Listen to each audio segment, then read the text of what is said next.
चले जाओ, शोर कर रही नीच। मंथरा, तुम चिड़ियों को क्यों कोस रही हो? कैकेयी, सजने का ये भी कोई समय है तुम्हारा? पूरे राज्य पर जब दुर्भाग्य के बादल मंडरा रहे हो। मंथरा, तुम्हें मालूम नहीं क्या? हमारे प्रिय पुत्र राम कल अयोध्या के महाराज बनने वाले हैं, बुद्धू औरत। वो ही तो तुम्हारा दुर्भाग्य है रानी जी।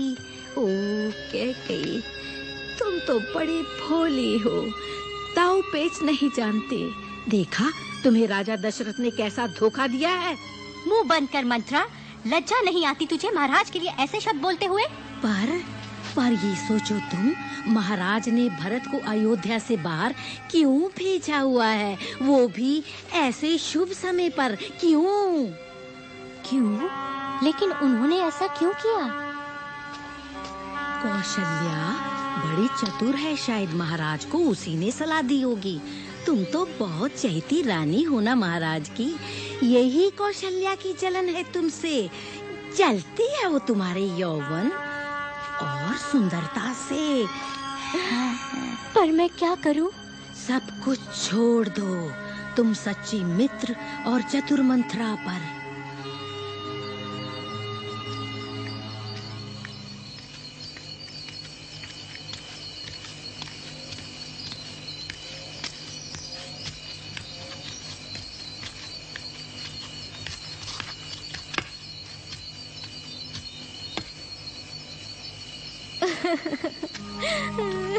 क्या हुआ? तुम्हें क्या दुख है? ऐसी शुभ रात्रि में तुम रो क्यों रही हो? बताओ मुझे, मैं तुम्हारे लिए क्या करूं? महाराज, आपको याद है कुछ वर्ष पहले जब आप युद्ध में घायल हो गए थे?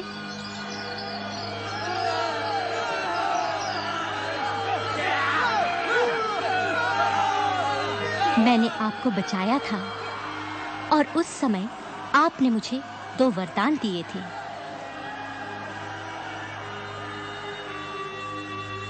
वो दोनों वरदान आपको मुझे देने होंगे अभी।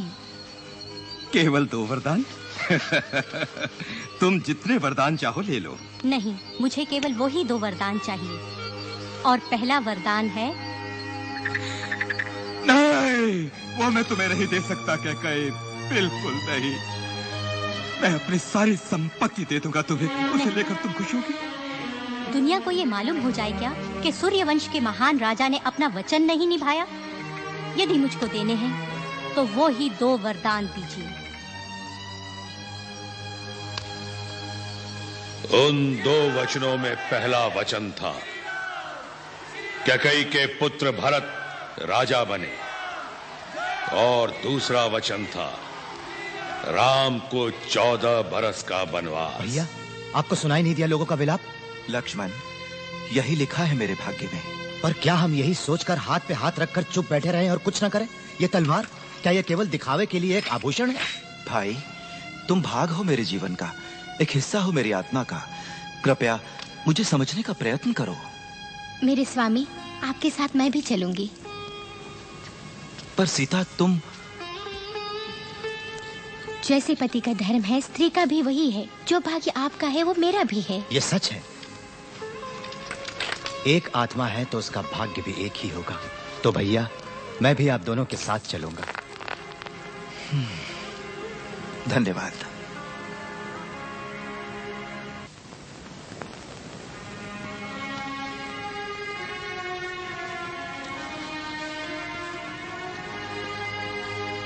माँ, आप चिंता न करना, 14 वर्ष वन में जल्दी ही बीत जाएंगे।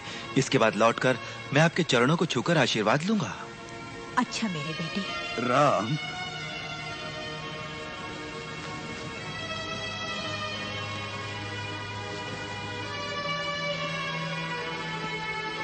राम, दोष क्यों नहीं देते तुम मुझे? तुम द्रोही क्यों नहीं कहते मुझे? इससे मेरा पाप कट जाएगा। ना ही मुझे ये राज्य प्यारा है और ना ही अधिकार।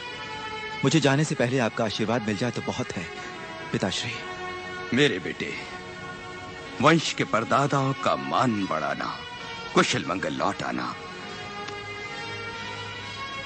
दुनिया में ऐसा महान बेटा और किसका होगा? मंत्री जी, राम के साथ वन में जाने के लिए रथ, हाथी, घोड़े और सेना का प्रबंध कीजिए। जो आज्ञा महाराज। पिताश्री, प्रकृति ने स्वयं प्रबंध किया हुआ है मेरा, तो मुझे जरूरत क्या है पूरे आडंबर और ठाट बाट की? तो फिर जो भरत को मिलेगा इस देश का राजा बनके, वो होंगी खाली तिजोरियां और केवल थोड़े से सिपाही।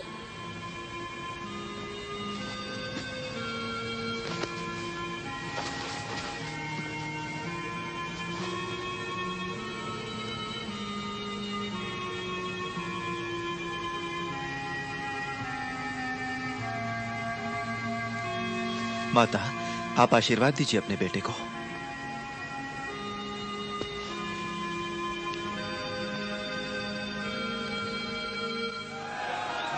श्री राम, हमें छोड़ के ना जाइए, आप ही हमारे राजा हैं। मेरे प्यारे अयोध्या वासियों, आपको मालूम है मुझे कितना प्यार है आपसे। आप मुझे कितना चाहते हैं ये मुझे मालूम है। आप यदि मुझे प्यार करते हैं तो मेरे भाई भरत को भी प्यार कीजिए। वो आपके प्यार के और आपके राजा बनने के योग्य है। सहयोग दीजिए उन्हें, मैं विनती करता हूँ। सहयोग दीजिए मेरे दुखी पिताश्री को। मेरे प्यारे अयोध्या वासियों, यही मेरी प्रार्थना है आपसे। श्री राम बचाइए।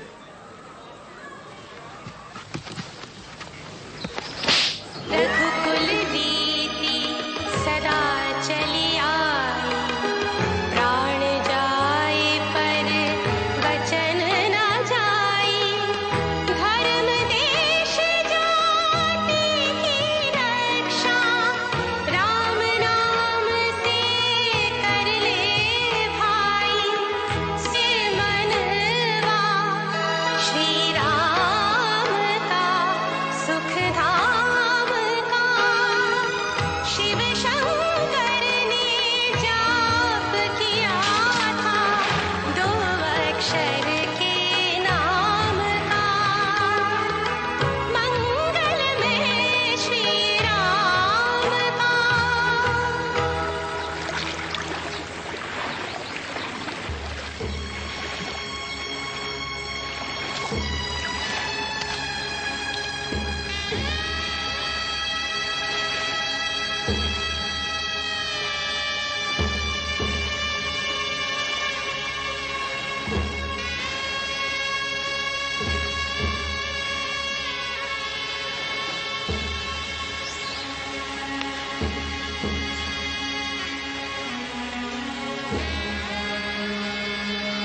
राम,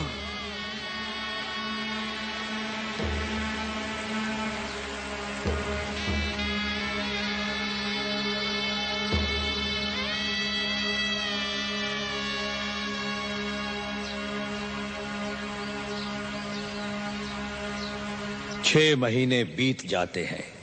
राजा दशरथ का महल अंधकार में डूबा रहता है। राम, राम, मेरे बेटे मुझे क्षमा कर देना। राम, राम। ये सांसारिक पीड़ाओं और सारे दुखों से मुक्त हो गए।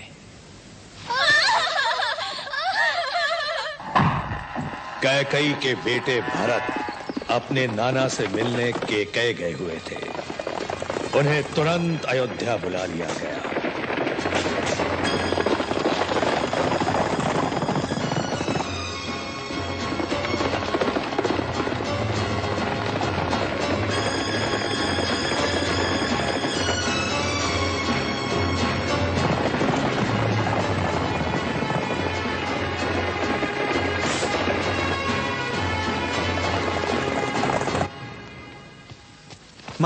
माँ, ये सब क्या है?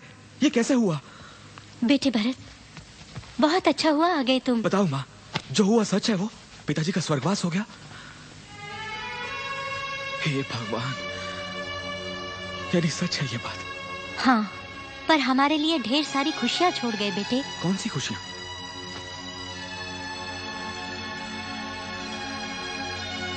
भ्रष्ट औरत, तुमने पेड़ को काटकर पत्तों को सींचा है। मुझे बताओ, किस नीच ने भड़काया है तुमको? यही है वो कुबड़ी जिसने हमारी माँ के हृदय में विनाश और स्वार्थ के बीज बोए थे। मुझे क्षमा कर दो। मैंने तो केवल कैकेयी भरत की भलाई सोची थी। चुप हो जा, नहीं तो मैं इस तलवार से तेरी गर्दन उड़ा दूंगा। रहने दो भैया, इसके खून से हमारे वंश की तलवार अपवित्र ना करो। तुम जैसी उल्टा मेरी माँ नहीं हो सकती, सारी दुनिया को यह मालूम होना चाहिए। मुझे क्षमा कर दो बेटे, क्षमा कर दो दुखिया माँ को। भरत कृपया क्षमा कर दो अपनी माँ को, क्षमा कर दो बेटे।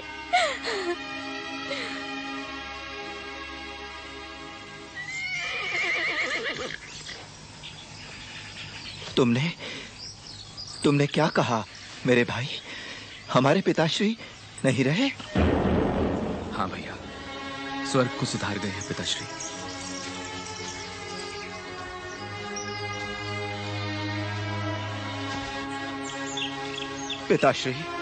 पिताश्री क्षमा कर दीजिए अभागे राम को, क्षमा कर दीजिए अपने बेटे को पिताश्री।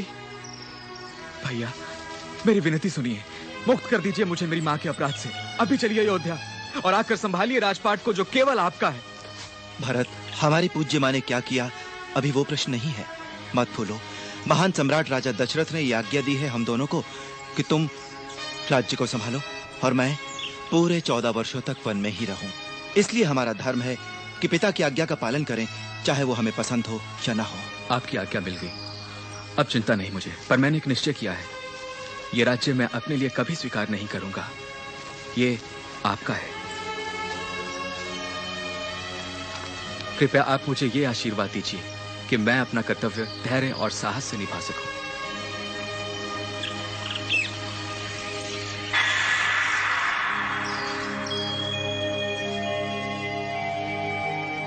अब मैं राज्य संभालूंगा अगले 14 वर्षों तक, परंतु आपके लौटने तक ही। भरत मेरे भाई। भैया श्री राम अमर रहे, भारत अमर रहे।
हमारे मुख्यमंत्री ने इस समय यहाँ पर आने का कष्ट किस कारणवश किया?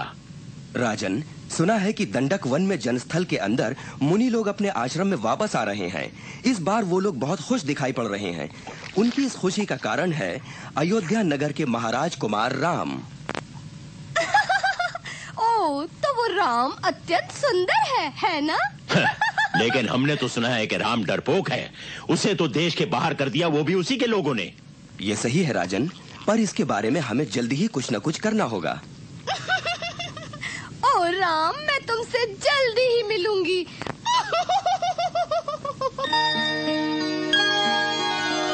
पंचवटी मन भावन उपवन, पंचवटी मन भावन उपवन, जिस उपवन में मन को मोहे, श्री रघुवर की चितवन, मोहक चितवन,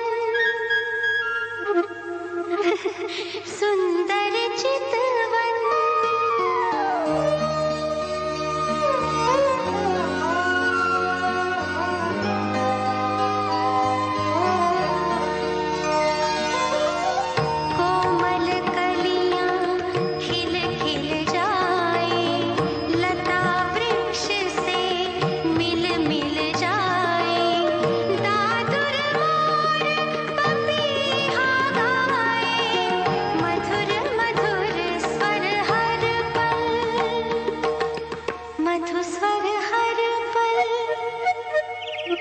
मधुस्वर हर पल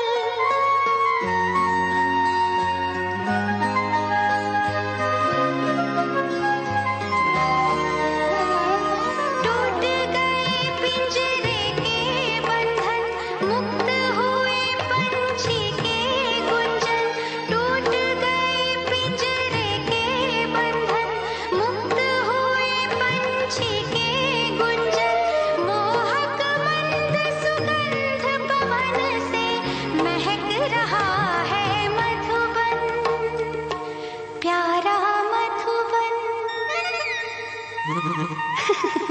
मेरा मधुबन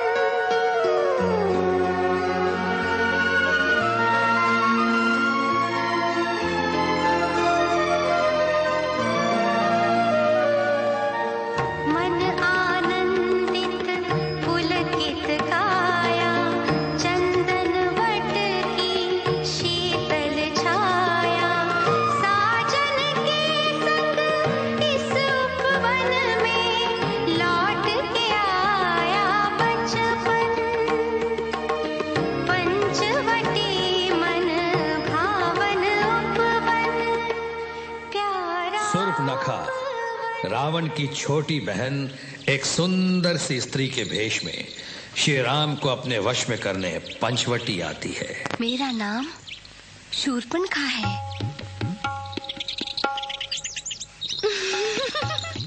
राम, तुम कितने सुंदर हो, शक्तिशाली हो। विवाह तुमसे ही करूंगी मैं तो।